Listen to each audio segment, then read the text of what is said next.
lived in the same apartment for 13 years in New York, which is rare, I think. Most people move around.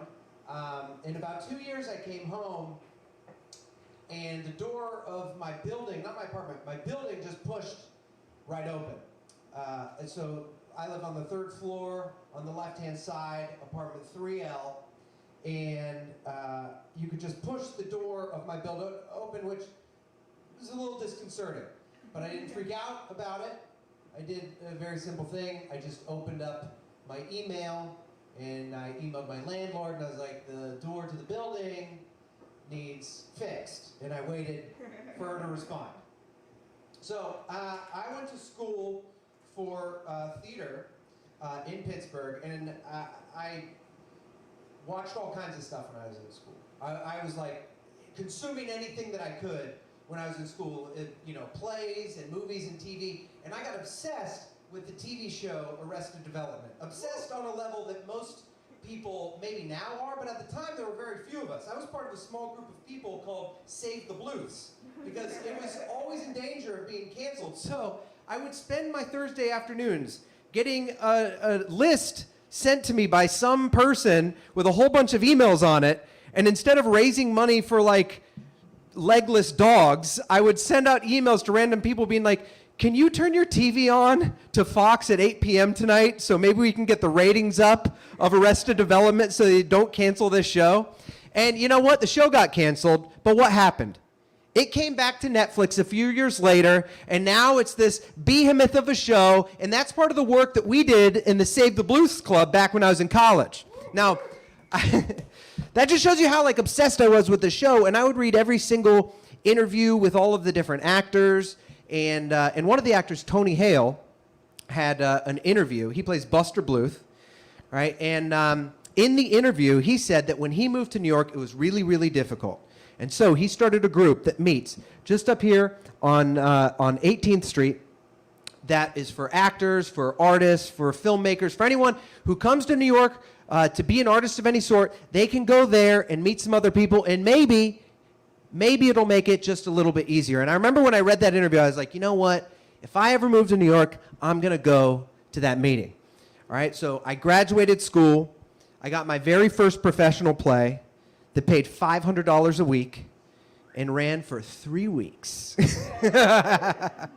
And I was very excited. I took it very seriously. I just got my degree in theater, and so my dad was going to be played by David Cabot, who's my absolute favorite acting teacher in college. I was so nervous. We had to play Scottish characters, so we both had Scottish accents. I remember nervously going up to him when we were about to start rehearsals. I'm like, David, what are you going to do to prepare for for the role, for the Scottish accent? And he gave me the type of advice that you get from an acting teacher after you've graduated and left the institution they teach at. He told me, I'm going to watch Braveheart and I'm going to copy what they do.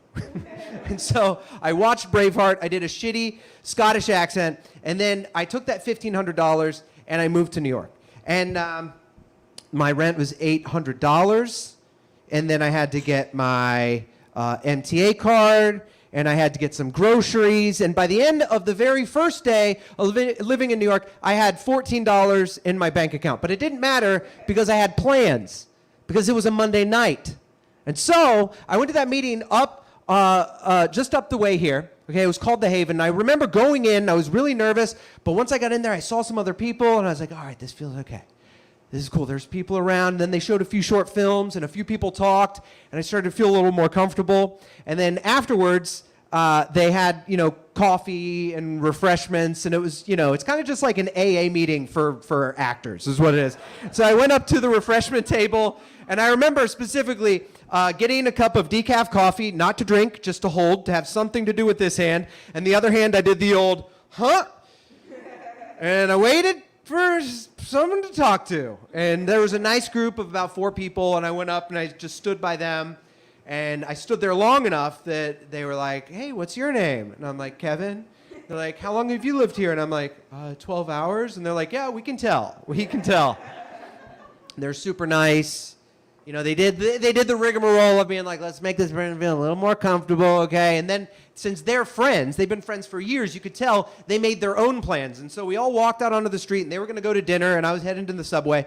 And I was walking, and pretty close behind them. And then I made a split decision. When they went into the Chinese food restaurant they were going to be eating at, I was about to keep walking, and instead, in that moment, I made the fateful choice to follow them into the Chinese food restaurant. And I didn't know what I was going to do because they sat at the type of booth that you see at any Chinese food restaurant. 1, 2, 3, 4, and it was full. And so I grabbed a chair and I pulled up and I sat it at the head of the table. And I don't know if you guys are theater people, but have you ever heard of a fourth wall? There was a fourth wall here that they would not cross. And I was just sitting there like, what the fuck am I doing? And I couldn't hear them, but I could hear them thinking the exact same thing. And then, thankfully, a waiter came up, and the waiter had to break the fourth wall, had to take all of the orders from everybody. So they went over here, and he said, what would you like? He's like, I'll have the mugu gai pan platter. And then he'd be like, well, here. He'd be like, I'll take the chicken, General Tso's chicken, chicken and broccoli, and chicken and cashews. And then it gets to me, and I'm frantically, this entire thing, poring over this menu, looking for anything on this menu for their dinner menu in Manhattan that is going to be, after tax and tip, below $14. And I found one dish, and that dish, and I believe I'm pronouncing this correctly, is bowl of white rice. It cost $1.99, and I was a little scared and nervous to order it after everyone ordered these feasts, and so I was just like kind of quiet. I was just like, I'll just have a bowl of white rice. The waiter's like what? I was like, just a bowl. There's a bowl of white rice. And he's like, a bowl? And I was like, yeah, a bowl of white rice. And then he's like, all right. And then he went off, and that sort of like opened it up. Then we all started talking. They kind of, I don't think they wanted to, but they kind of had to. They're like, this waiter acknowledged this human being's presence. We can't go on with this ruse. But they started to include me in the conversation. Then the food came. The food came, and they put down a plate of mugu gai pan, a plate of General Tso's chicken, a plate of chicken and cashews, and a plate of chicken and broccoli, and they sat a bowl of white rice in front of me. That's the biggest bowl of white rice I've ever seen, and it was covered in vegetables, and it was covered in chicken, and I was so naive at the time. I was so silly that I looked at that, and I didn't think this is the wrong order, this is a problem. I was just like, all of this for $1.99? I mean, this is a deal. This is leftovers for the rest of the week. And then the bill comes, and it's $16.95. The absolute only difference there was between my dish and everyone else's dishes is theirs were served on a plate and mine was placed inside of a bowl. That's the only thing that I had enunciated. And so I panicked and I freaked out, and I didn't know what I was going to do, and because we had started talking, I was like, I can't say anything. And so I was like, excuse me, guys. And I got up and I went outside and I was on the street. And I remember looking through the window and they were looking back at me. And I'm sure that they were thinking, this dude's totally going to go away and we're never going to see him again. But I wasn't. I was thinking, I really hope that I get to be friends with those people. And then I ducked below the window and I got out my phone and I said, Mom! I'm about to get the white rice, and there's so much vegetables, and there's chicken, I don't know what I'm going to do. Now, if you call your parents crying after 12 hours of living in the biggest city in the United States, they're not just like, oh, he needs $3. She's just like, he's being murdered right now. Is someone raping you currently? We're on our way. Once I calmed down, I was just like, I didn't have enough money for the white rice. I was still attached to my parents' bank account at the time. And so my mom transferred $20 into my bank account. And later that week, she sent me a $50 gift certificate to Trader Joe's. She's like, get yourself some snacks. Now, the next day, I woke up and I was like, all right, now the real work begins. Now I have to get a job, because I have no money and I need to pay rent for next month. And so I got on Craigslist. Craigslist in 2008 was just a golden era. You could get employment and a couch and a hand job in an afternoon. It was incredible. And so I'm just firing out resumes and emails to any sort of job that I can get. And I have no skills at all. I have a degree in theater, and I worked as a dishwasher at Mama Gazzardi's for a summer in 2004. And I'm like, I don't know what this will get me. But I got an email back from a company that was looking for urban marketing specialists. They wanted to interview me, and I was like, listen, I don't have any experience in marketing. And they're like, no, this is for theater, for a Broadway show. Since you have a degree in theater, we think you might be a good fit. So I put on my best outfit. I went to go interview, and they said, well, to know if you're going to do a good job for the show, you need to see the show first. I was like, so I just get a free ticket to a Broadway show? And they're like, yeah, you got to know what the show is, and then we'll talk about it. So I went and saw the show. It's called The 39 Steps. It's an adaptation of an Alfred Hitchcock film, adapted on Broadway, 4 actors playing like 100 different roles. I'm a film buff, so I loved already seen the movie. I loved that it was on stage. It was funny. It was dramatic. And this is everything that I said. The next day in my interview, I was like, are you kidding? I can sell this show. Like, absolutely, I'd love to. And they're like, that's great. That's great. And they're like, you're hired. Now, after I was hired is when I realized what the job would entail, which urban marketing specialist meant wearing a sign and passing out flyers in Times Square. It was the most exaggerated way that you could say this simple job, but I was like, that's fine, okay? And it was a tough job. It was a tough job, except there was one magical part of it.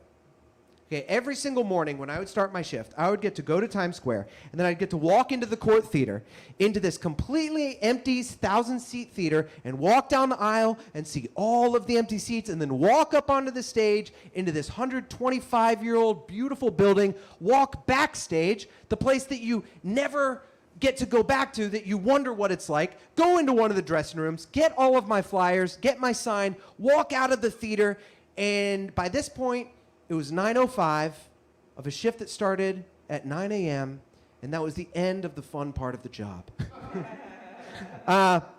It's so funny when you first get to Times Square, and we've all experienced this, you go there, it's just like, the lights, the magic, ah! You know, and then you're there for like 10 minutes, and you're like, fuck this place, this sucks. You know, when you're there every day for 10 hours, you don't get to just decide whether you like it or you don't like it. You know it in a clinical, medical way. You know exactly how it works. And it is just a thriving, bustling economy of people that want your attention, want your money, and then want you to fuck off to wherever you're going. And so that's where I am. I'm on the corner of 47th and Broadway, and I want people to take my flyer, to go down to the Court Theater, because if they give them my flyer that has a sticker on it that's red, that means Kevin James Doyle, and they buy a ticket, I get a $5 bonus. That's why I'm there. Okay, and there's all kinds of other people there. There are people that are selling tour bus tickets, right? And they want you to get on a double-decker bus tour. Why? Because come on, you're going to love it. And then you're going to spend $30 for a ticket. You're going to get on the bus. They're going to get $10 of that $30. They do that 20 times, $200. That's all they want. But there are rappers there, and they're selling their rap CDs, right? And they don't care that people don't have CD players anymore. They're not going to let that get in the way of getting their music out there. Okay, there are homeless people in Times Square, but not normal homeless, okay? There are homeless people that have a magazine that they created, okay, and they have a table, and it has like a sign, and they have a big jug, and you can't put a penny in there. You have to put like $5 or $10 in there, and if you do, they'll give you a copy of their magazine. It's very industrious.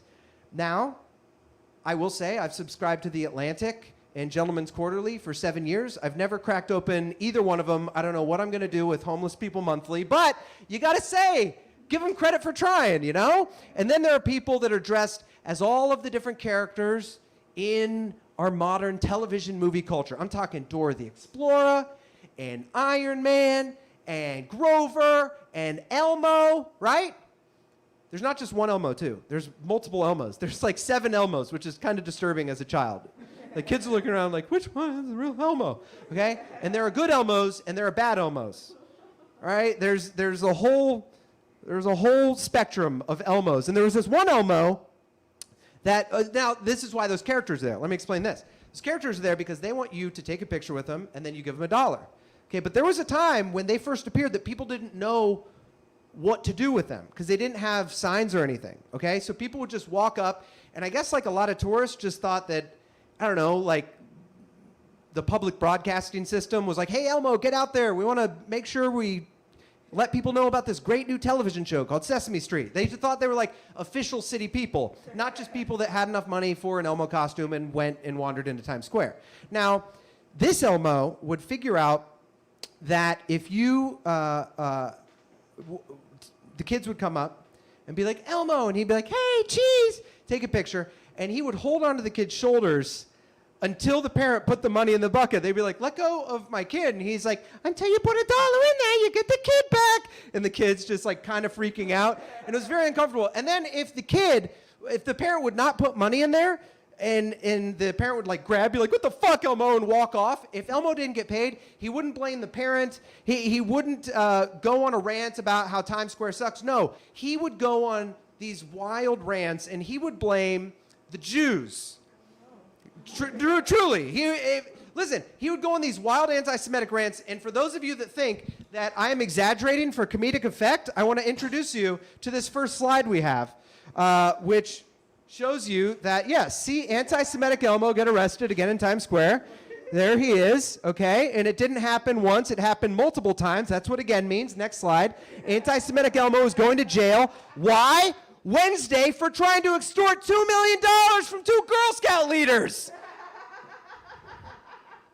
All right, so I'm at the corner of 47th and Broadway. So the people take my flyer for the 39 steps to the Court Theater. And I'm standing there, and I'm selling tickets like hotcakes. I'm telling you what, they're just like, Kevin, I was like, listen, I'm telling you, I know how to sell this show. I love this show. I'm excited to sell this show. So I'd get people to go down. I was like, no, skip that other stuff. Go here. It's a little cheaper, and it's a unique show. People were buying tickets. And then one day, after I'm selling tickets like this to the show like crazy, the Tin Man walks up to my corner. The Tin Man, I told you I'm a film buff, so I know about this obscure movie called The Wizard of Oz. All right, the Tin Man is on my corner. Now, I noticed he was the Tin Man. Some people wouldn't have, because he just had a little silver paint like wiped on his arm and on his face, and then just like a kitchen funnel just taped to the top of his head. Like, it was not a good costume. And he was there, why? To be still. And if he was still enough, maybe people would walk by and be like, wow, I gotta give this guy money. Okay?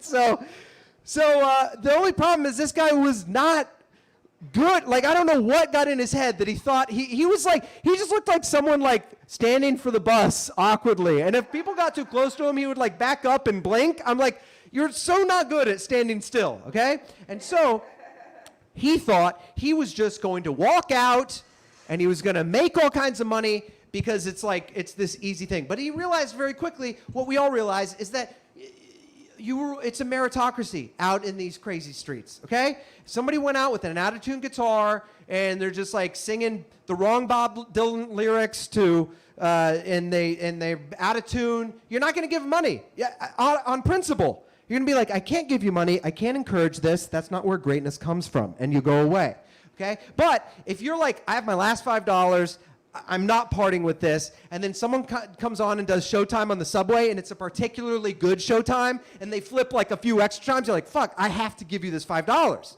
okay? So Silverman thinks that it's just going to be a boon, $200 in an hour or something like that. But people are just walking past him, they look at him, and then he blinks, and then they keep on walking. And he gets more and more frustrated. You can see him getting his hopes up. At certain times, like, you can see him almost be like, oh, and then he moves, and they're like, no. It's like, you got to focus, dude. So he's getting more and more angry at these people to the point where as people walk by, they'll like pass him and not give him money. Be like, hey, you fucking come back here and you pay me. People are like, huh? And then they like rush off, okay? And he starts yelling and accosting all kinds of people that are walking past him. Now, as they run off, they run past me. I don't get to pass him a flyer of the 39 steps on Broadway, and it's messing up my business. Okay, so I'm freaking out every time he yells at someone. Okay, I'm just like, I got to figure out what I'm going to do. And so I figure out, I'm going to walk up to him. I'm going to give him a pep talk. Okay, so next time he yells at someone, I'll talk to him. And so someone goes up, waves, he blinks. He's like, hey, man, come on. And I walked up. I was just like, hey, man, hey, dude. It's all good. You got to focus. You got to stay still. And I think, like, if you really, as I'm trying to, like, be on his level, all of the rage he had for that person, he just places on me. And he's like, what the fuck you say to me? And I was like, oh. He's like, you're on my turf. And I was like, oh, I'm sorry. He's like, you're on my fucking turf. And I was like, oh. He's like, I was like, technically, now I'm back on my turf, okay? So I'm backing up. I realize that, like, I'm at the street by this point, okay? And I have to choose between my dignity and my life because he is still coming towards me. And I have my sign on, I have my flyers, and I make a quick split decision, and I just turn and I start running through Times Square. And I'm yelling, help! Help! And he's running behind me yelling, and I quote, I'm gonna fucking kill you! And I was like, help! And everybody around me finds this to be hilarious. No one is helping. There's just like dads from Oklahoma that are like, hey kids, look, the silver guy's chasing sign man. Isn't that exciting to see him in their natural habitat? And I'm yelling, help, help. And I found a police officer and I'm like, sir, you gotta help me. And he's like, what are you scared of? And he saw the guy being like, I'm gonna fucking kill you. They're like, okay, probably that guy. So once we both get there, I think that I'm gonna get some help. But no, he just puts us both on the same level. He grabs us, he's like, listen, both of you go to separate corners, and if either of you talk to each other again, you're both arrested. And I'm like, so I have to walk all the way up to 51st and Broadway. That's 2 streets away from the Court Theater. And I have to go to people on 51st Street and be like, don't stop by Wicked, because I'm telling you, this is better than Wicked. No, I know. I know you want to see Phantom of the Opera, but no Lion King, nothing. 39. By the time they're like 10 feet past me, they've completely forgot that 39 steps existed, okay? And so I make no ticket sales that day. The next day, I come back, no ticket sales. My boss calls me in. He's like, Kevin, what's the problem? I explained the entire story to him, and he was like, all right, well, we'll give it a go. Next day, no ticket sales, because the whole time the Tin Man is right there on my block. Finally, my boss calls me in after a 4th day of bad sales. And he's just like, Kevin, I don't think you have what it takes to be an urban marketing specialist. And I was let go. And occasionally, I think about that and I'm like, was it really that dangerous? Was that as crazy as I remember it? And then a few years after that happened, it was confirmed to me that yes, I really was in danger when I read this article about the man that was chasing me. Tin Man stabbing. Wizard of Oz character stabs man in Times Square. Next slide. This one's the real fun one. The stabbing was a result of a turf war. Cops say Brown regularly picks fights with other performers, including a guy dressed as Spider-Man. Now, I have to be honest, I wasn't that great at the job anyway. Take a look.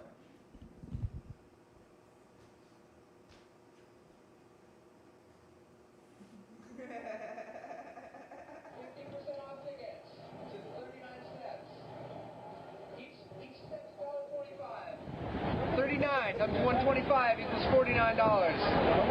There you go. I get off work in a half hour. Get it before this sale flies away.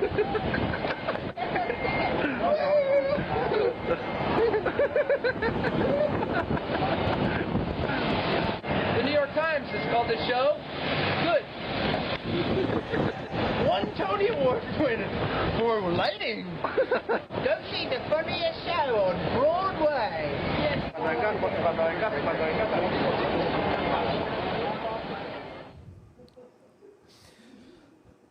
So I started coming back to my apartment, and anytime I would get to the door and I would see it unlocked, I would take a picture of it as it cracked open. I would timestamp it, and I would send these to my landlord. And it didn't matter that it was 2:39 in the afternoon or 2:16 a.m. in the middle of the night. Our door was open at all times. And she hadn't responded to any of these emails. And then one day, I was coming home from my friend's house, and I walk up the first floor, the second floor, I get to the 3rd floor where my apartment is, and I see that my bicycle that I keep up there is gone. All right, and so I asked the super, I'm like, my bike is usually here, it's not here. Is it downstairs in the basement? Because I don't have access to that. They're like, no, I haven't seen it. I think your bike was stolen. And I was like, all right. Well, there's a security system in our building. There's a camera that's directed right at where my bike was. And so I said, hey, can I see the security footage of the building? He said, you need to ask the landlord. So I asked my landlord, hey, can I see the security footage from the building? I think my bike was stolen. And she responded in a short email that said, I forgot the password. And I said, well, how am I supposed to look at the security footage? And she said, well, if you go file a police report with the NYPD, they will send over a computer technician that will hack into the security system, and then you'll be able to see who stole your bike. And I said, I will go do that. And in the meantime, I want you to think about your very first phone number, or your mother's maiden name, or your dog's fucking birthday, whatever order those 4 numbers are in. Let's think real hard. I was back on Craigslist after I was done being an urban marketing specialist, and I'm just looking for any job that I get. It didn't matter. After this, like I didn't know what I could do. The second job that I got after the sign job, I had to buy a tuxedo for. It was to work in an executive dining room, and they said, do you have a tuxedo? And I said, yes. I didn't, but I had a credit card. So I put this tuxedo on my credit card, and then I showed up to the financial district, and I walked up on September 13th, 2008, and I said, hi, I'm here to work in the executive dining room. And they said, there is no executive dining room. And I said, why? And they said, because this is Lehman Brothers, and we just went under after 125 years. I was wearing a tuxedo to the place that started the entire global recession. And I had to go home, put it back in my closet, because you can't return tuxedos, apparently, and get back on Craigslist. And then I saw there was a job to be a tour guide. I was like, I could do that. Just show people around, right? And they even hired me for the job to be a walking tour guide around New York City. And they said, what do you know about New York? And I was like, nothing. But they're like, well, are you certified? I was like, what do you mean? He said, you got to go down to the Department of Consumer Affairs. You got to take a test, and the city will license you as a tour guide. So I studied all the books, right? And then I went and I took the test, and I passed the test. And then I got my job as a walking tour guide. And I gotta say, my first few tours were not great, okay? I knew just enough. I took a personality test a long time ago that says, you'll let your charm make up for your lack of preparation, and I can't think of a better tagline for my tours. People would just be like, Kevin, what's the population of New York City? And I would be like, they say it's in the millions. So if you look over here, this is Times Square, pretty bright, I'd say. But at least I had a job, okay?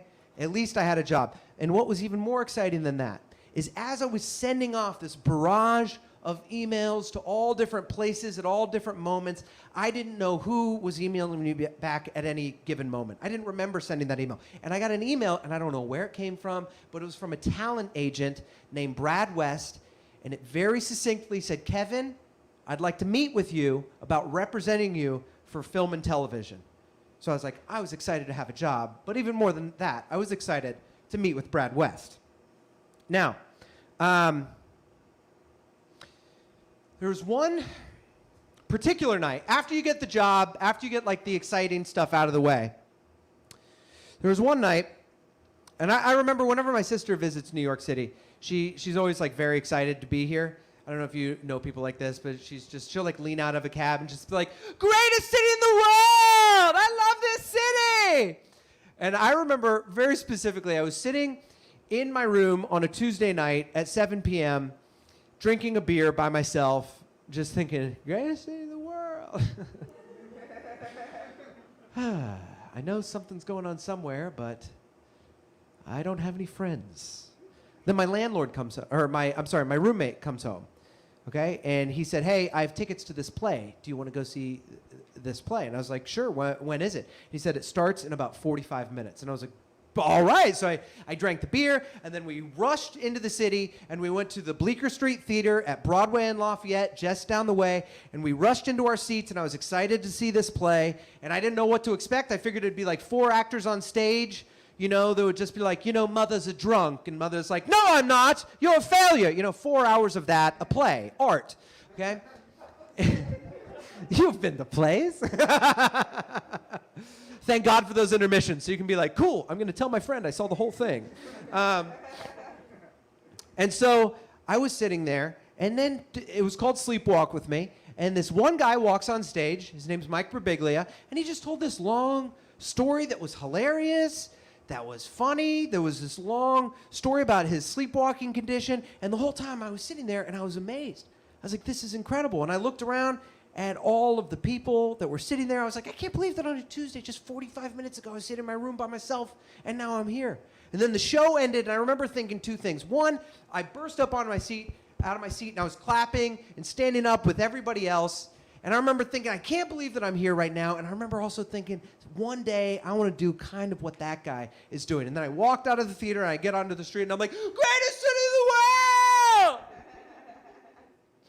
And I actually got to work in that theater just a few years later, which was amazing. Now, this is upstairs of the Bleecker Street Theater. There was also the downstairs Bleecker Street Theater, and I got to work in that theater. Now, to tell you what I was working on, we need to go back to college, where my friend Rich, whenever we were playing video games, he would come into the living room with no clothes on, and his penis would be between his two testicles, and they'd be squeezed together and be like, look, it's a hot dog!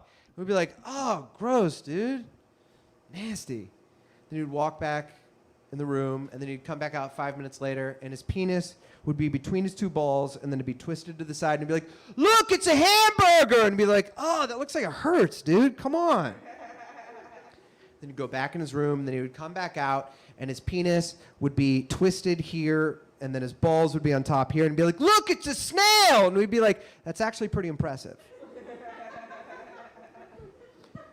Now, I mention all that because while I was on Craigslist looking for a job, he was on Craigslist looking for a job, and he found an audition for a show that originated in Australia, and it is entitled Puppetry of the Penis. You may have heard of it. And this show is where two men walk on stage completely naked, and they make shapes with their penis for 1 hour. Okay? And if you think that there's only the snail, the hamburger, and the hot dog, you're sorely mistaken. Okay? There's a lot of things you can do with that thing. Okay? And so he tells me about it. He's like, there's not a job that anyone's ever been more prepared for. He's tall, and he's fit, and he's married, and he's normal, and he's charming. So he went in for the audition, and there's just like 100 people around the block in New York that are like, I get to get naked on stage. And he walked in. Of course he got the job. Okay? So he gets hired, and he's like, Kevin, do you want to work for Puppetry of the Penis? And I was like, no, I'm not getting naked on stage. I don't know where my line is, but that is not my line, okay? He's like, no, not to do that. All right, we already have someone else cast for that. We need a cameraman.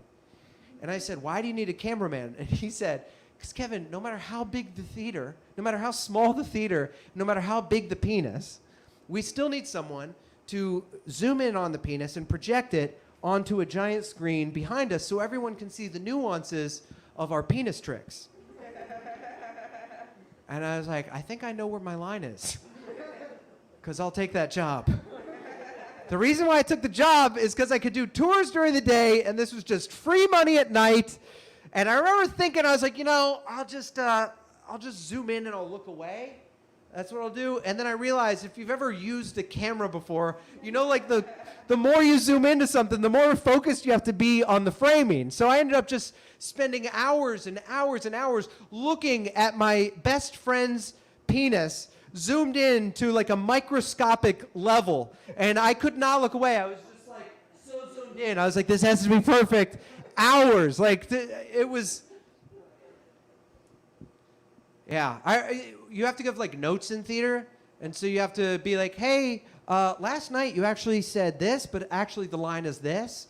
Like really simple things like that. I remember just the surreal moment when I had to go up to Rich and be like, hey, I think it's time you trim your pubes. It's just getting to be about that time. All right, 5 minutes, guys.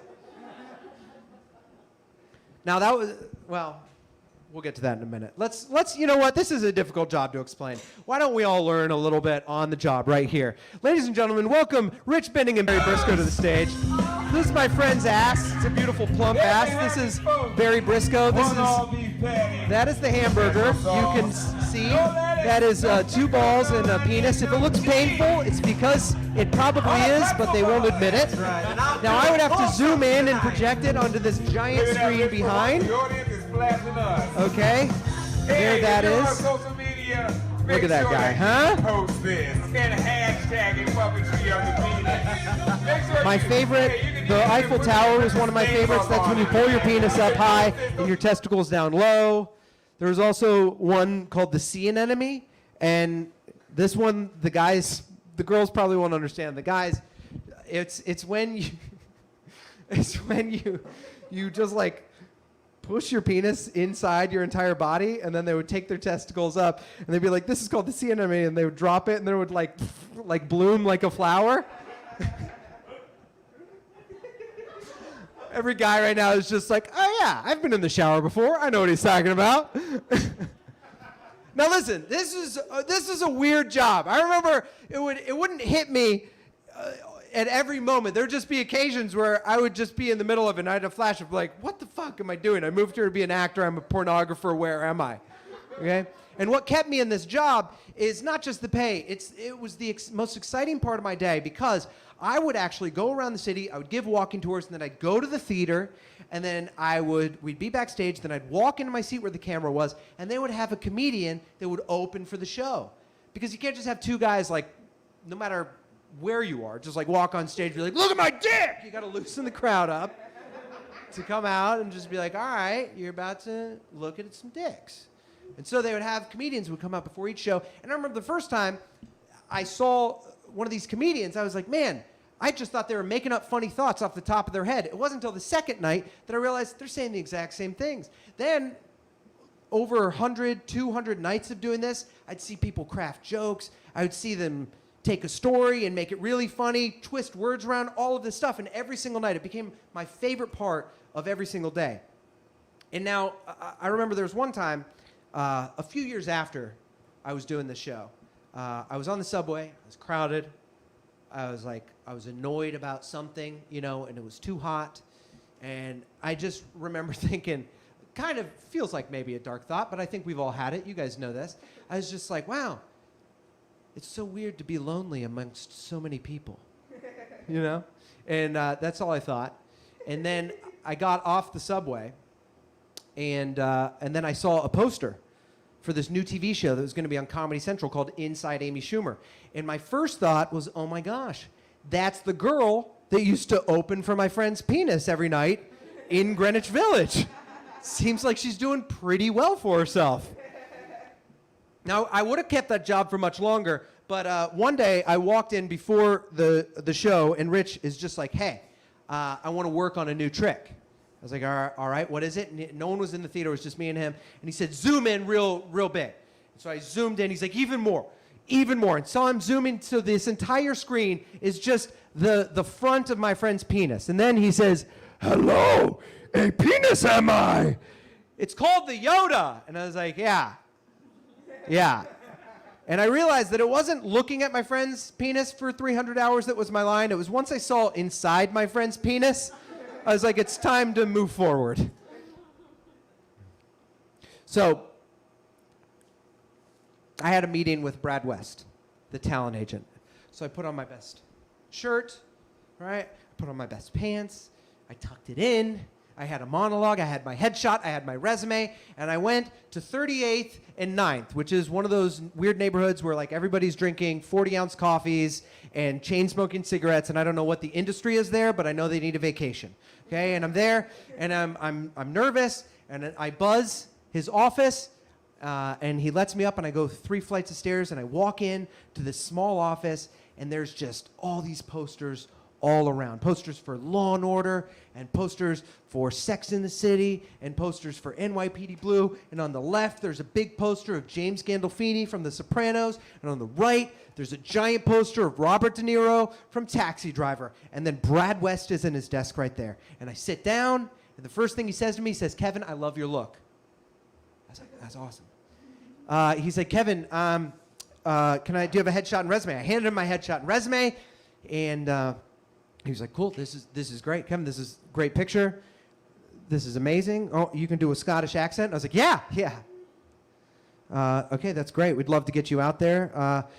Kevin, do you have full shots, mid shots? And I was like, I don't think so, but I can definitely get those. And he's like, that's fine. I want to get you working right away. I have some stuff by the end of the week. And so we can do those here for $200. Would that work for you?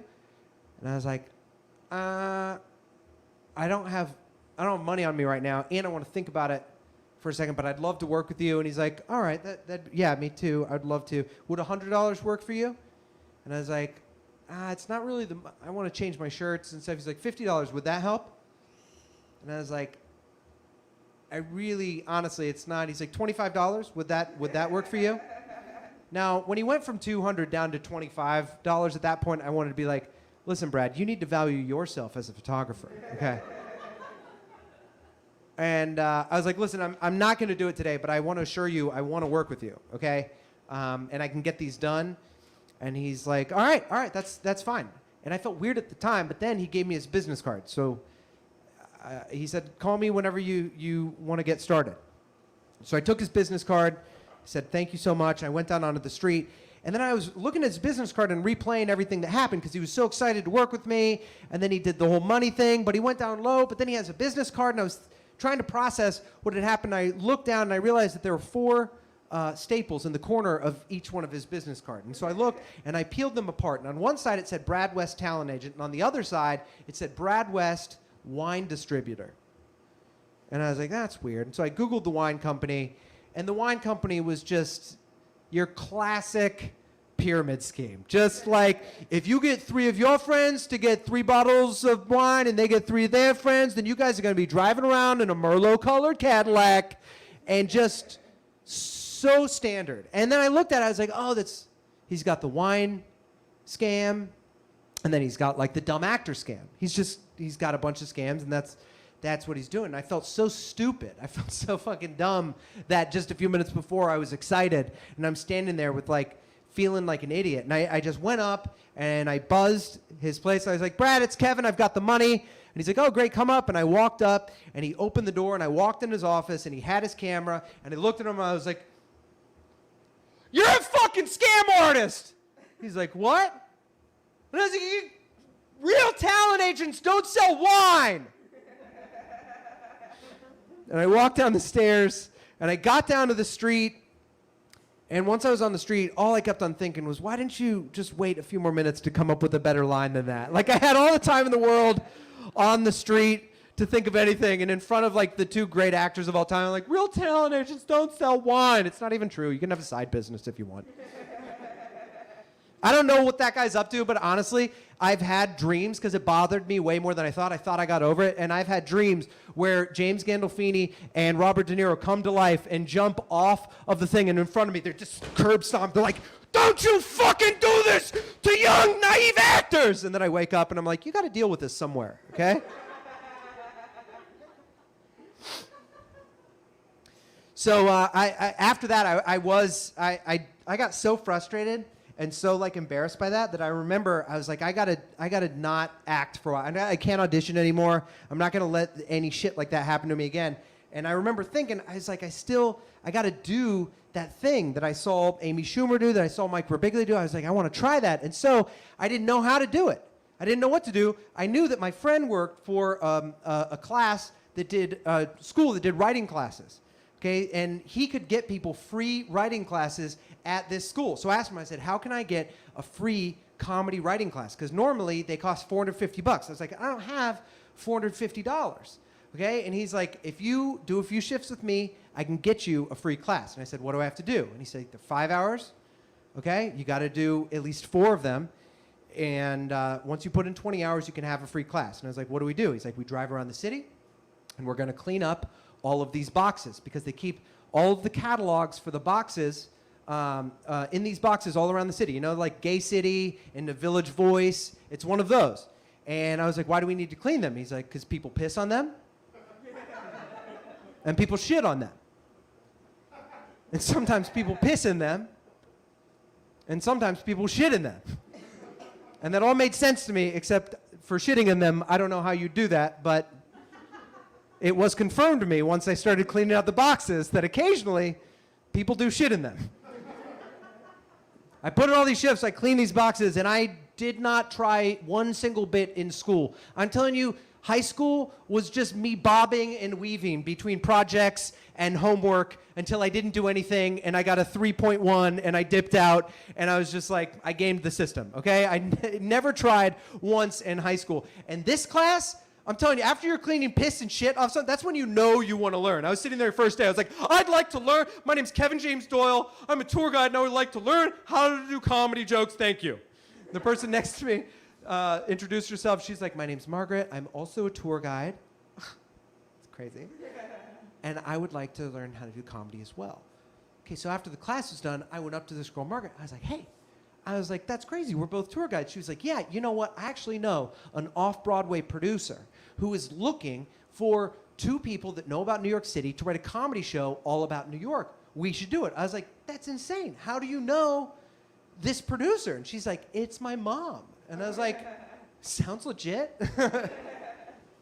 That's what I thought. And then we met, and I was like, she is legit. She's produced musicals and plays and been very active the past 30 years. And when we met with her, I was like, I've never done this before. And she's like, she's never done it before either. You guys can give it a shot, all right? But you write the script, and I'll rent the theater. He's like, all right, what's the show? She's like, I want it to be called How to Be a New Yorker. It's going to cover every single thing in New York City in 60 minutes. And that's all I want. So we started meeting every week. And we'd write sketches about taxi cabs and the subway and the whole history of New York and everything, bagels and pizza, just anything we could think of that was New York, we just threw in the show. And when we were finally done, we showed her the script. And she read it, and that's when I was like, all right, so that's never going to happen, And instead, she was like, I'll get the theater. But she didn't just get any theater. We got a theater on 45th Street and Broadway, like right in the center of Times Square, directly across from the Richard Rodgers Theater, where Hamilton is right now. Okay, it was this downstairs theater called Sophia's Downstairs Theater, and we went in there to look at it. I was like, I cannot believe that this is a real thing. Okay, we walked down, we were looking at the space. It had low ceilings, which is great, and it had a small little stage that was this big. Okay, I didn't care how small the stage was. I was like, I'll stand on a fucking yoga mat and do these sketches. I don't care. And then she was like, this is where you're going to perform. This is where everyone's going to sit. This is where everyone's going to eat. Here's the buffet. And I was like, what? She's like, this is the buffet. This is where everyone's going to eat. And I was like, why? What are they going to be eating?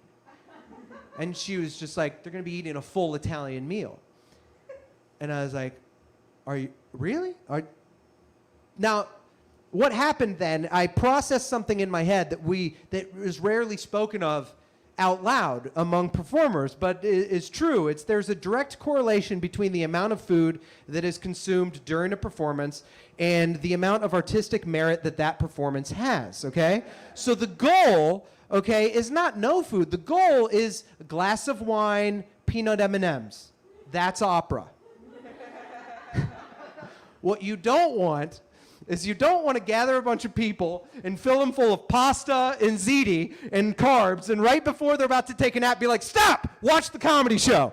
It's just not what you want, okay? So I was like, I don't think we should do the Italian meal. And she was just like, oh, we're definitely doing the Italian meal. It's going to put butts in seats. And I was like, I know, but, I mean, I don't think we need. She's like, no, the meal's going to put butts in seats. And I was like, I don't think I want to do the meal. And she's like, no meal, no show. And I was like, let's do the meal.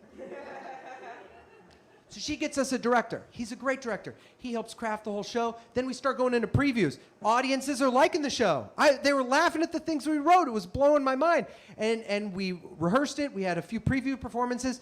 And then it was our very last performance before opening night. We had our last round of notes.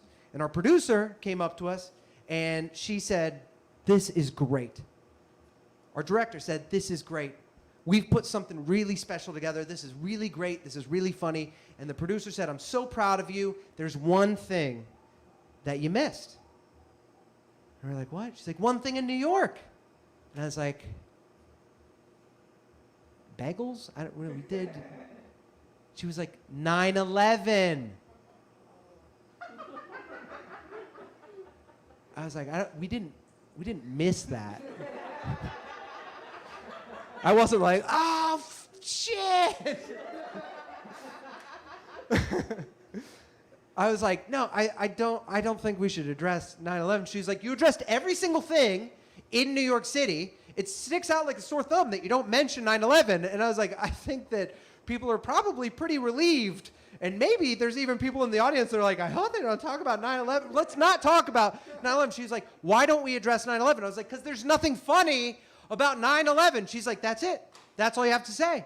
You just walk on stage, say, hey, there's nothing funny about 9/11, and then walk off. And I was like, that is so dark and so funny. If imagining us doing that exact thing is the funniest thing I can think of. I was like, we're not going to address 9/11. She's like, you don't address 9/11, there is no show. So the whole night before opening night, I'm up all night just thinking about what we can do to bring up the worst tragedy in this country in our entire history. And I'm just thinking about anything. And I'm not thinking about making the show funny the next day. I'm just freaking out about this. And then it's the next day, and then we're doing the show. Okay? And the sketches are going great. People are laughing. The energy is good. And it is just magic on stage. I'm having the time of my life. I can't believe it. And as each minute goes by, I know that at the end of the show, there's this one thing that we have to do. And it gets to minute 58 of 65 in the show, and I stand up there, and I'm like, on September 11th, when the towers were hit, it was a terrible day for us all. And after that, I didn't hear any noise around New York City for weeks and for weeks. But the first time I heard a taxi cab honk and say, hey, get the hell out of my way, I thought, thank God it's still New York. And everybody clapped, and I wiped the sweat off my brow, and after the show was done, we went backstage, and we hugged, and we knew that there were some reviewers that were in the audience, so the next day meant the reviews were going to come out. Check out this video.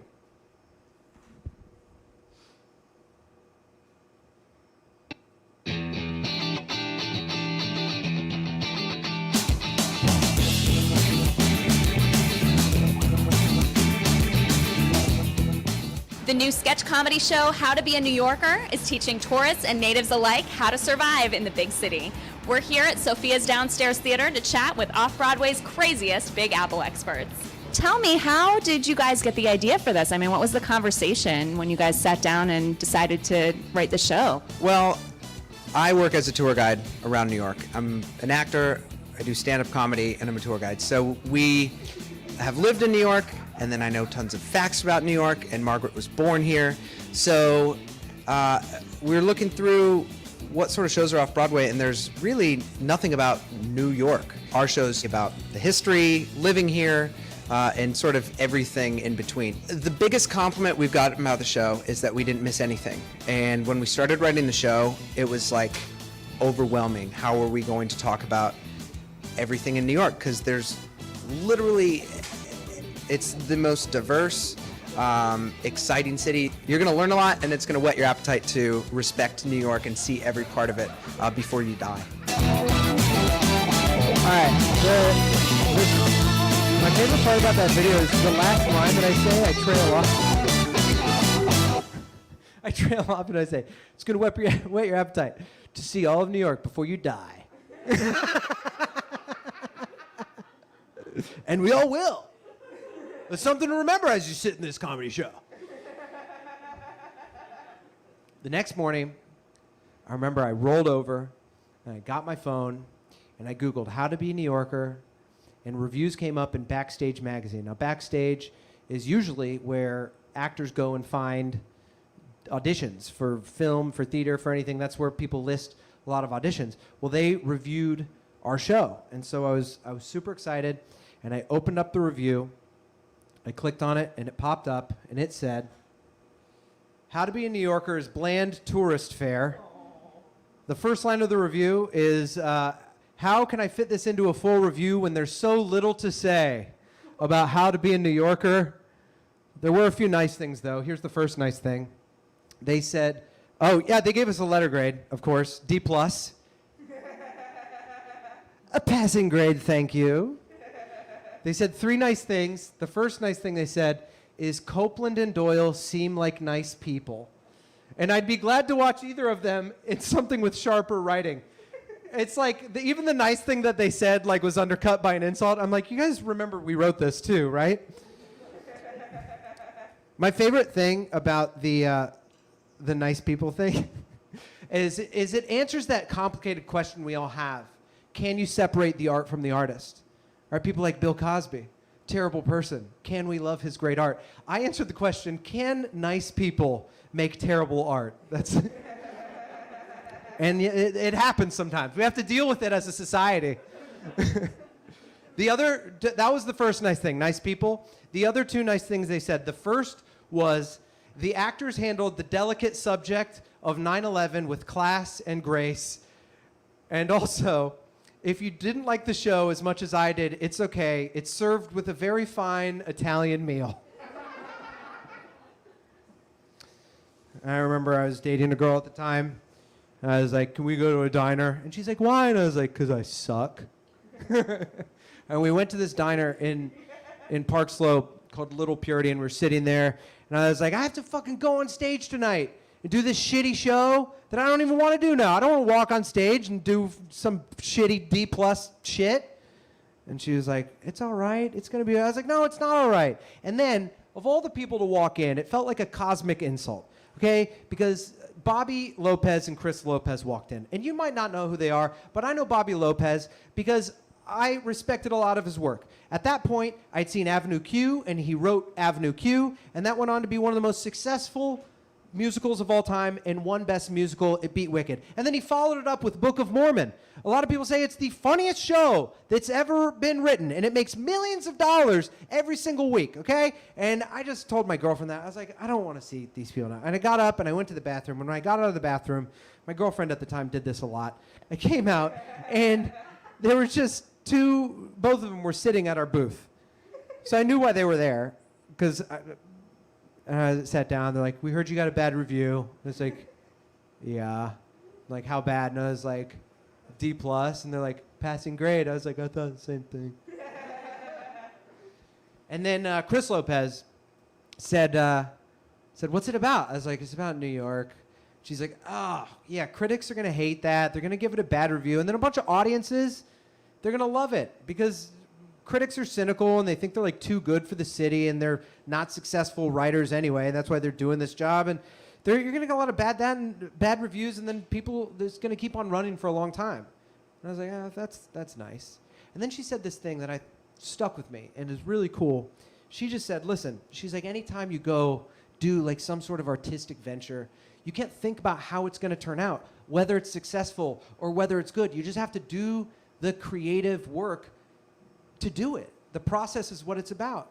And she said, even me and my husband, we're working together on something for the first time, and it's something we've never done before. It's an animated film, and it'll come out next year, and we're just working on it. We don't know what'll happen. And I remember always waiting for that to come out, and it turns out it was Frozen. And anytime I see Frozen, I just think, who knows how it'll work out? It's about the process, Who knows? It could be a financial failure, a critical failure. The craziest thing happened is that the show did get extended. It got extended. People would buy tickets. People would buy tickets, and you know what? They'd be like, free meal with the show. I was like, all right, butts and seats, that's a good plan, okay? And then we got extended again, and then we got extended again, and then we were doing like our 100th show. We did this 100 times in Times Square, and then an even crazier thing happened. I was sitting and I was having drinks with someone that I really, really wanted to be friends with. Okay, I didn't know much about him. I was introduced by him through some friends, and I really wanted to be friends with him because he worked at Jimmy Fallon, and I was like, maybe he can hook me up with some sort of something someday. And we're sitting at this bar, and it's like this old metal bar, okay? And we do not fit in there at all, okay? And there's just like, black wallpaper, and the bartenders, they're just the type of bartenders that like they're impositioned by the fact that you're giving them money. You're just like, I'm so sorry, could I have a drink? And they're like, ugh.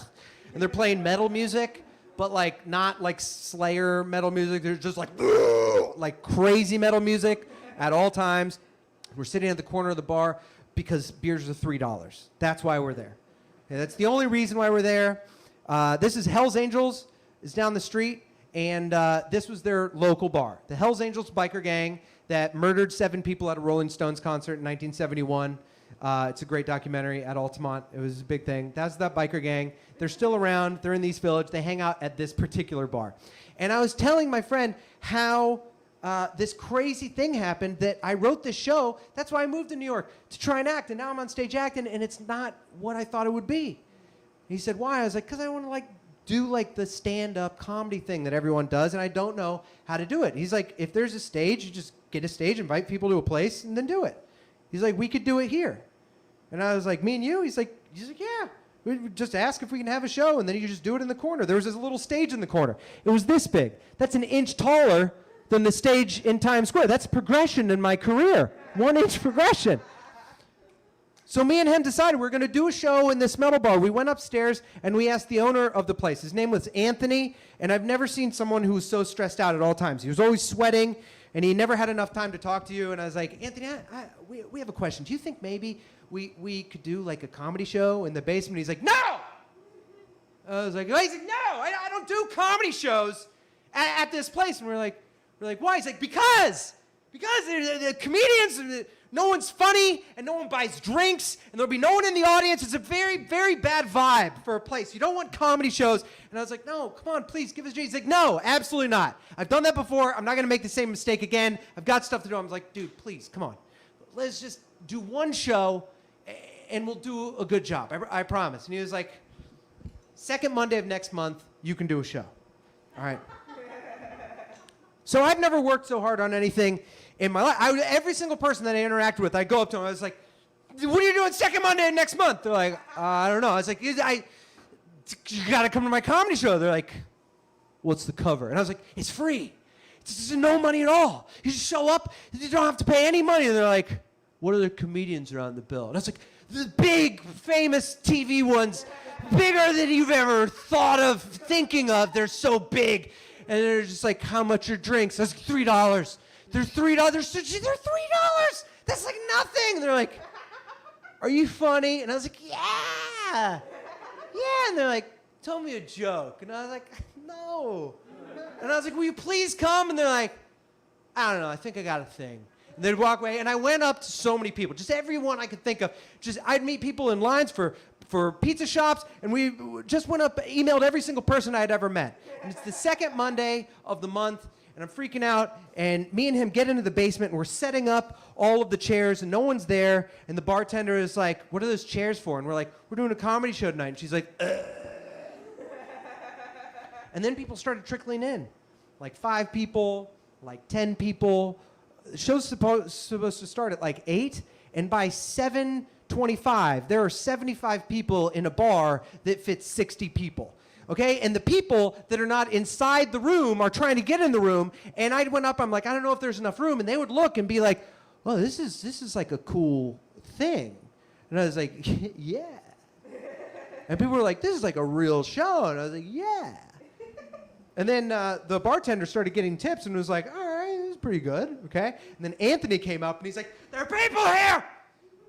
Tell them to buy drinks. And we're like, everyone buy drinks. And he'd be like, tell them to buy more. And they'd buy more. And he's like, this is amazing. And he ran back upstairs.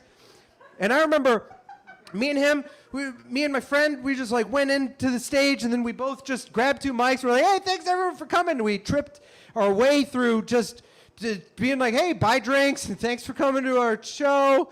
You know, and things went well. And people were having a great time. And it was just this special show. And then I remember I got to try like my very first joke. Okay, in between acts, you go up and get to try your own material. And I remember one of the first jokes I tried. I went up and I was like, all right, you know, so whenever my sister visits New York, she's always just like, greatest city in the world. And I'm like, people in New York don't yell things like that. So your next comic, you've seen him on David Letterman. And I went on, and I was like, what the fuck? I was like, I thought that would be so funny. I thought everyone was going to laugh. I thought that was funny, okay? And I cared about this show so much. We ended up doing a second show and then a third. We ended up doing the show for years. We did it every second Monday and got to know Anthony very well, got to know the staff very well. And I remember it just was the highlight of my month each month. Even when I was up off Broadway, I'd be excited for Monday when we got to do the show. And there's one time there was a comedian who's on stage, and there was just someone in the back who's just talking, like at full volume. And it just annoyed me because I'm like, come on, this is like a special night. Like, just everyone be quiet, right? And I didn't express all that. I didn't go talk to him. I was just standing at the front while the comedian's talking, the person's talking at the back of the bar, and in the middle of their set, it's like, hey, who's ever back there? Shut the fuck up or get the fuck out. And the comedian's just like, yeah, that was way more disturbing than the person in the back.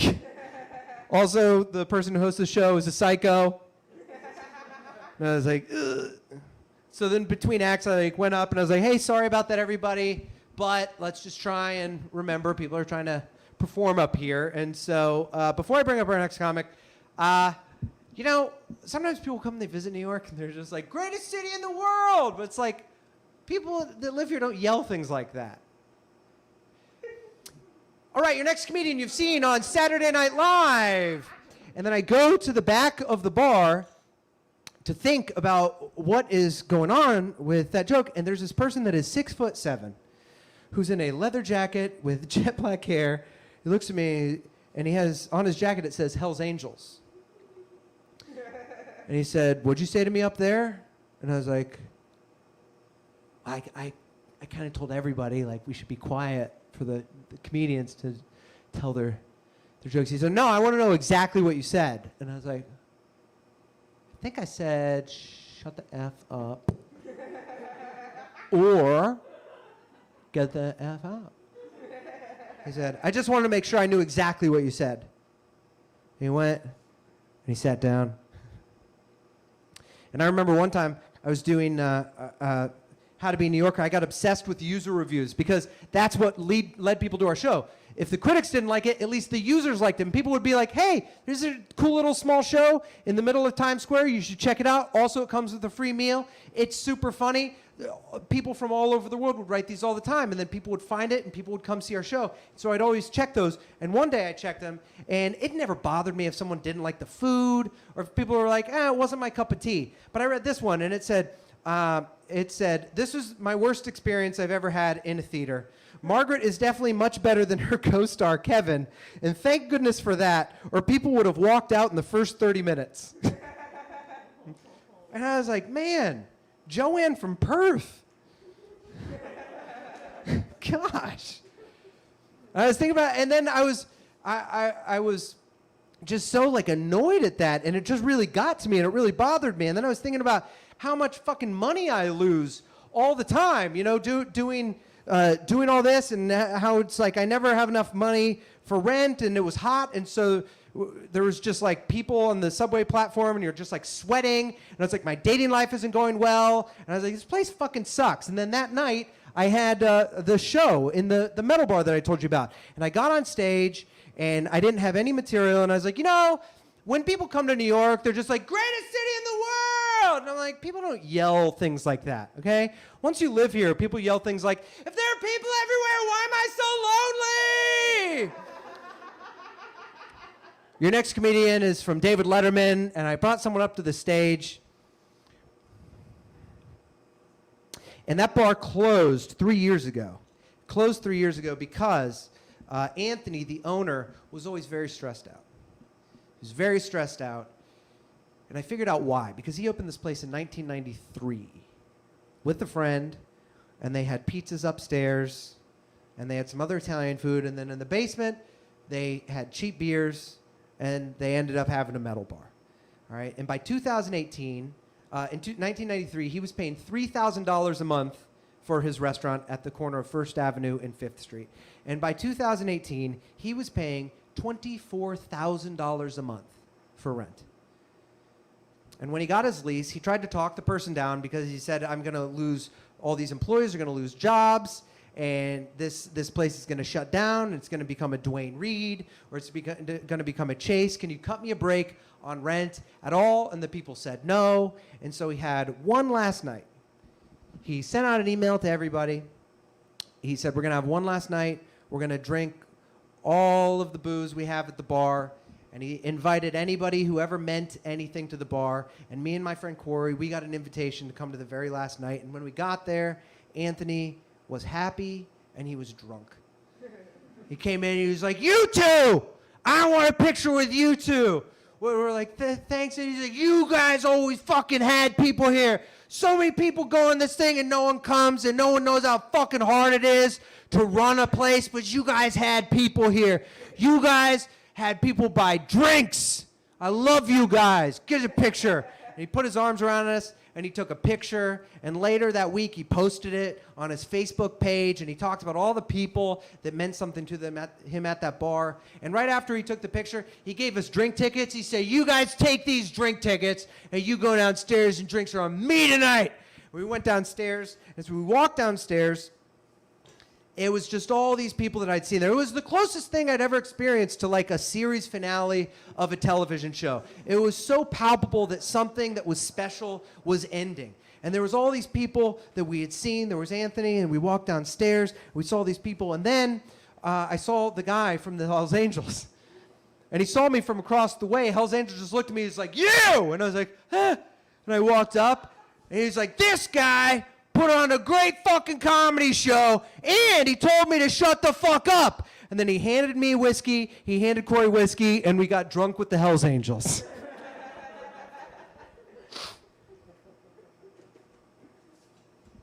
Now, I was, went to file my police report, and I was waiting for the New York City police officer to get to my apartment and to walk into the basement where our security system was. And when I got down there with the police officer, I was like, "Here it is." And he said, "What's the password?" And I was like, "Well, in the police report, it said, we don't know the password. That's why they sent you, because you're a computer technician, to hack into." He said, "Do you think that the NYPD has computer technicians that hack into people's private security systems so we can find out who stole their $400 bike?" And I said, "That is what I was told."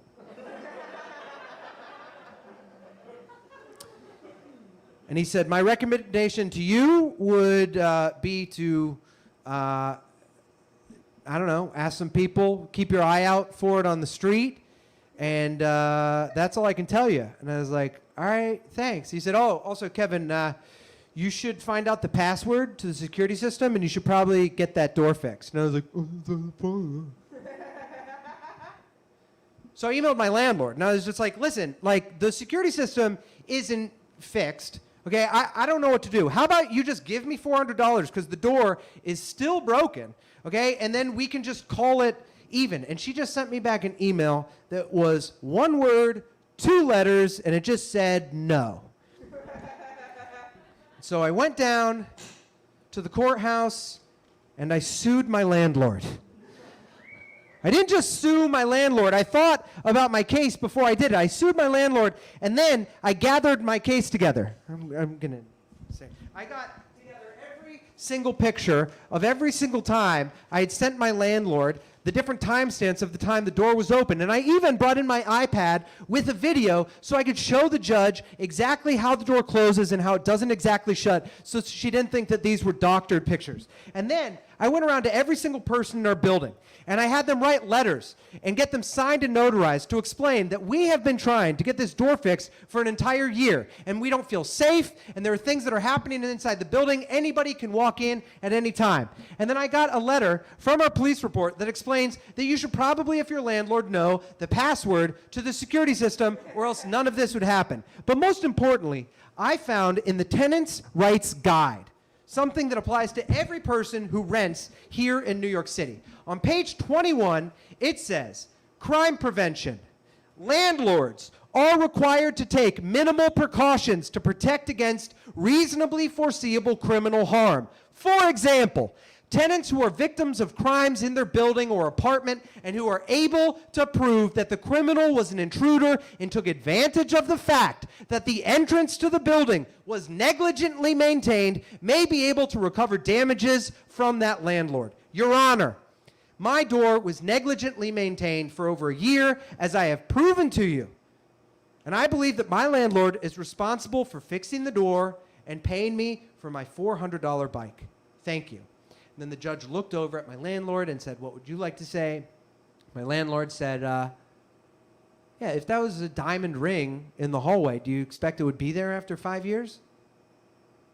And I was like, "Is this rhetorical? Like, can I answer this?" And the judge says, "Yeah, you can answer it." And I was like, "Well, it's not a diamond ring. It's a bicycle. And my first bicycle I had on the street. And then people hopped out of a van, came out with a wet saw, and hacked through my $100 kryptonite lock, threw it in a van, and drove off. So for the past 5 years, I've been carrying my bicycle up the first, second, and third floor and putting it up flush against the hallway so it doesn't bother anybody. Okay, so I think it's a little different than a diamond ring. And you know what? If I did have a diamond ring, it would be very small, and I would keep it in the corner, or I'd put it a little bit under the carpet, or you know what? You know what? I would go up to everybody in the building, and I would say, hey, I'm keeping a diamond ring in the hallway. Don't touch it. It's Kevin's in 3L. And if the door was locked, I don't think I'd have a problem. And the judge said, all right, would you like to say anything else? My landlord said, no. And something different than Judge Judy happened. I thought she would make her judgment right then, but no. What she said is she said, all right, I've made my decision. I'll mail it to you in 7 days.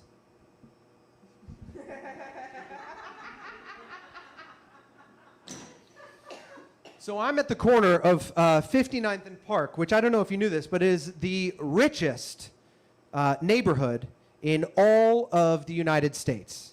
Okay, and I'm standing there, and I'm looking at my phone because I have a callback for an audition for Weber Grills. It's my third callback, okay, and I didn't even know what Weber Grills was at the beginning of the audition, but now that I've had my third callback, I'm a Weber guy, okay? Fuck charbroil, fuck the big green egg. You hire me, I'm a Weber guy. And I'm looking at my phone, waiting for this commercial agent that I work with to email me back, and I refresh my email, and all of a sudden, I'm just staring at my palm. My phone has disappeared from my hand. It's just completely gone. And I'm looking, wondering what happened. And then I look up and I see that there's somebody running down the street with my phone. And so I just run after him as quick as I can, but I'm not able to catch up. So I have to start yelling. I'm like, hey, somebody fucking get that guy. He stole my phone. But whereas earlier in the show, when the silver guy was chasing after me and everybody was laughing, no, these people are actually helping me out because they live here. And they started working together. People are like, hey, that guy stole his phone. And this guy who's working at a hot dog cart is like, hey, somebody get that motherfucker. And then a guy on a FedEx truck jumps off the FedEx truck, drops his packages, gets in the middle of the sidewalk and goes left and then goes right and goes left. And the guy with my phone jumps to get over him and he clotheslines his legs and he slides on the ground and he drops my phone and he gets up and he starts running. I get up to him and I grab him. I'm like, dude, thank you so much. Thank you so much for getting my phone, man. That was awesome. And he's like, it's all right. Pick up your phone. I picked up my phone. I was like, can I give you $20? And he's like, no, man, come on. We got to stick together. It's all good. I was like, thank you, man.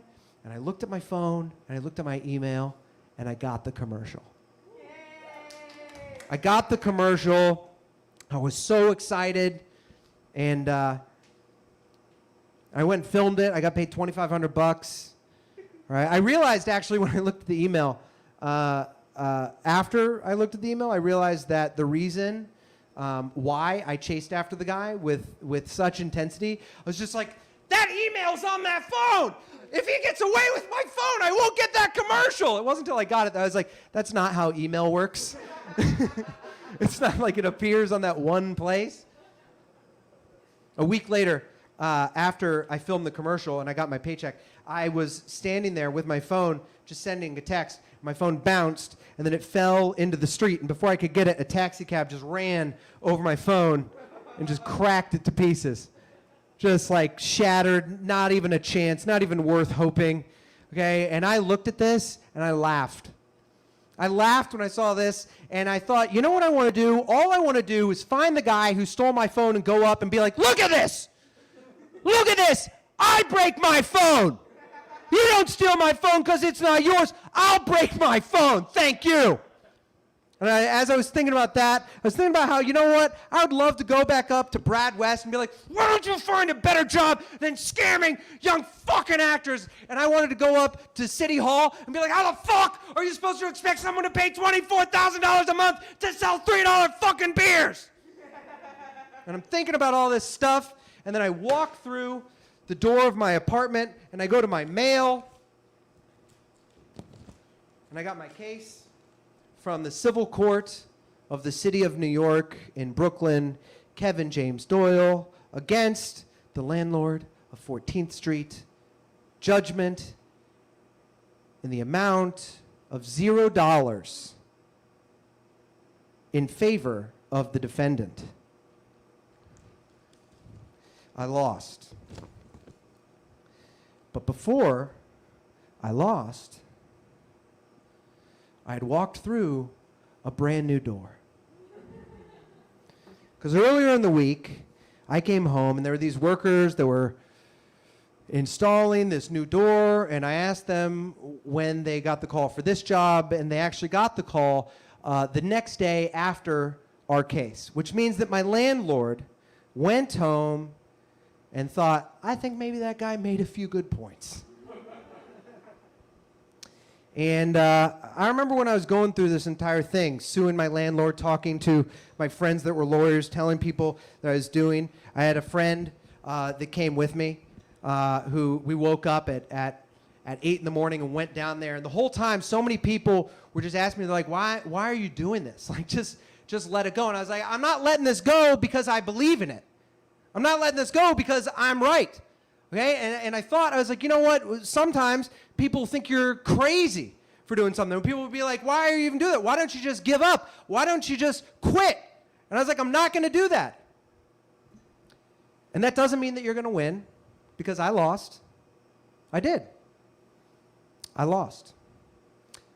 I lost the battle, but I won the door. Thank you.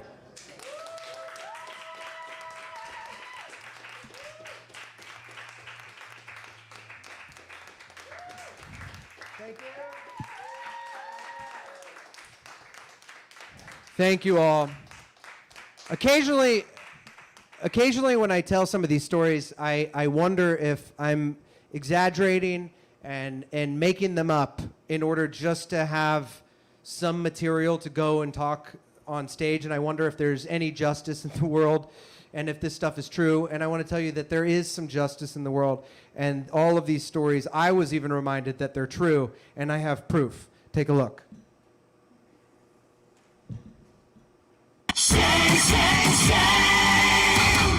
You're a total con artist, aren't you? Taking advantage of people who are desperate for work, right? 7 months ago, Bradley Poster was calling himself Brad West, scamming people by placing phony job ads on Craigslist for work as extras in film and TV. You don't have the ability to get them any jobs, do you, Brad? I don't give jobs.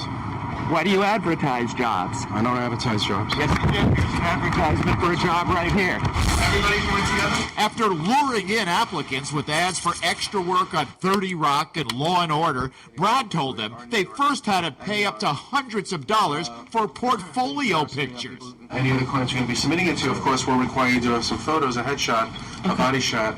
We can actually do that for you here. His entire office, it's just pictures of people. It's like, oh, I got him a job, I got her a job. Our undercover photographer was told the same thing when he recently answered one of Max's ads. People have come to me as extras, have gone into movies, TV, film, video, commercials, modeling, acting, extra work, print. Okay.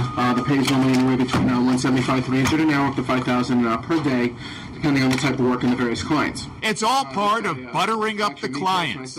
First thing, I sat down, he just looks at me, he arches his back and says, I like you, George. I want to work with you. Funny, he said the same thing to our undercover producer back in May. Well, I definitely like your look. I would like to work with you. Then George and Eugene were hustled for pictures. He leads me into another room, got some big Russian guy with a camera, starts taking pictures of me, didn't even spruce me up. Our undercover tried to say no to any pictures, but Max was relentless. 3 office 3 looks normally is $250. We're going to give it to you for $139. Okay. You know, that's a special. It's a recession special. Can I think about that a little bit? I want to get you moving, man. I don't have anyone like you, but I could see that you could do well because obviously you are you. When our undercover hesitated, Max began lowering the price. If you want to just do one outfit, one look, it's $99. Would that help you? Right. No, it helps. You want to just do one outfit, one look, we submit you out to the agent is just $75. Would that help you? Let me just think about it a little bit, right? You do $50? Would that help you? I don't want to lose you. I need you. Let me just think about it for like a little bit. Just do $40? Would that help you? When told even $40 was too much, You want to do 25? Listen to Brad, you're better than 25 it would be bucks. funny if he wasn't ripping off so many people, so we went back to confront the con man. You want to talk to me about this, Max? Huh? So Bradley Poster / Brad West / Max Holden remains in our Fox 5 Hall of Shame. Shame, shame, shame. This is the dude that saw me. He yelled, saw me get chased. You got chased. Yeah. It was right here. And he came on right down that way. Yeah. And I got him, right? You got it. I see you. Woo. Thanks, bro. This is the hero that tripped the dude. He just put his leg out and fucking tripped him, and you saved the day. What's your name? Joel. Joel's the king. He tripped him, and they didn't even. I tried to give him 20, but he didn't want anything. He saved my phone. He's the New York City hero. Joel, FedEx, give this guy a. You are dismissed.